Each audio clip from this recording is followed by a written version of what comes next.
সে আইসিইউতে ছিল, আইসিইউ থেকে তারপরে জেনারেলে নিয়ে আসছে।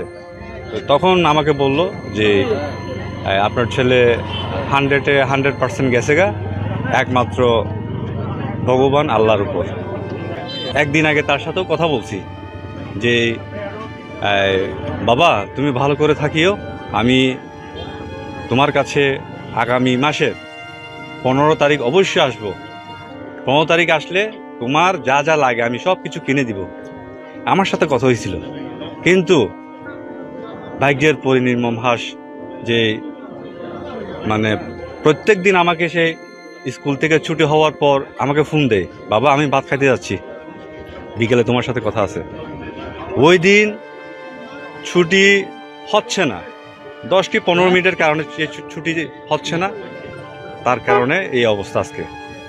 তো এই একদিন আগে যে কথাগুলো বলছি আমার কাছে মনে হয় যে সব স্মৃতির মতো।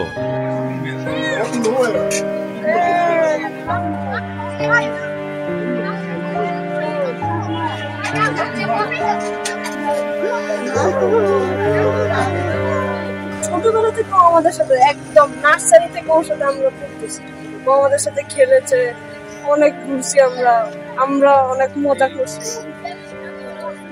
কিন্তু এখন আমার বিশ্বাসই হচ্ছে না ওর এরকম অবস্থা।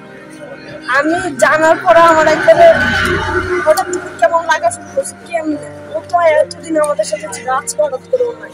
আন্ডারওয়ান ক্যান পাবলিক স্কুলে ছিলাম, ও আর আমি হচ্ছে ক্লাস 6-এ ও ঢাকায় গেছে, আমি চিটাগাংয়ে ছিলাম।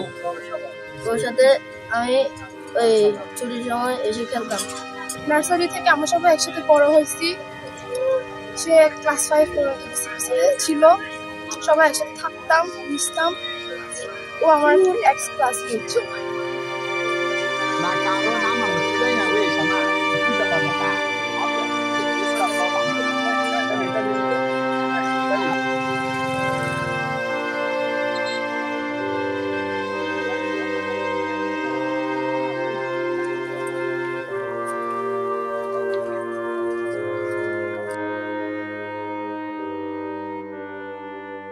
ওয়ালটন এখন দেশের সীমানা পেরিয়ে পৌঁছে গিয়েছে 50টিরও বেশি দেশে।